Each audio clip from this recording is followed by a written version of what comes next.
Welcome to one TV health.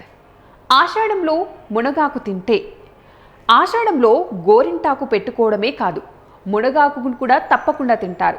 వర్షాకాలంలో ఈ నియమం పెట్టడానికి, ఇది సాంప్రదాయకరంగా మారటానికి ఆరోగ్య ప్రయోజనాలే ప్రధాన కారణమంటున్నారు పెద్దలు. మరవేంటో తెలుసుకుందాం. వానాకాలంలో బయటి ఉష్ణోగ్రతలు చల్లగా ఉంటాయి. దీంతో అనేక అనారోగ్యాలు పొంచి ఉంటాయి. ఆషాఢంలో అందుకే వాటితో పోరాడే శక్తిని, ఒంట్లో వేడిని పెంచేందుకు మునగాకుని తినాలట. వీటిల్లో విటమిన్ ఏ, విటమిన్ సిలు ఎక్కువగా ఉండటం వల్ల వ్యాధి నిరోధక శక్తి మెరుగుపడుతుంది. అంతేకాకుండా ఈ ఆకుల్లో పుష్కలంగా దొరికే ప్రోటీన్, విటమిన్లు, ఖనిజాలు పోషకాల లేమిని తీరుస్తాయి. ముఖ్యంగా ఇందులో ఐరన్, కాల్షియం రక్తహీనతను తగ్గించి ఎముకలను దృఢంగా మారుస్తాయి. బాలింతల్లో పాలు పడేలాగా చేస్తుంది. ఈ మునగాకు రక్తంలోని చక్కెర కొవ్వుల్ని నియంత్రించి గుండె పనితీరుని సరిచేస్తుంది. ఇంకా గర్భాశయ, అండాశయ క్యాన్సర్కు కారణమయ్యే కణాలను నియంత్రించడంలోనూ కీలకంగా పనిచేస్తుంది.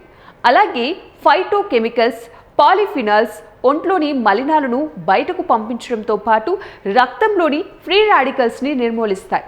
బీటా కెరోటిన్ దండిగా ఉండే మునగాకుని తినడం వల్ల చర్మం, జుట్టు ఆరోగ్యంగా ఉంటాయి. కంటి చూపు మెరుగుపడుతుంది.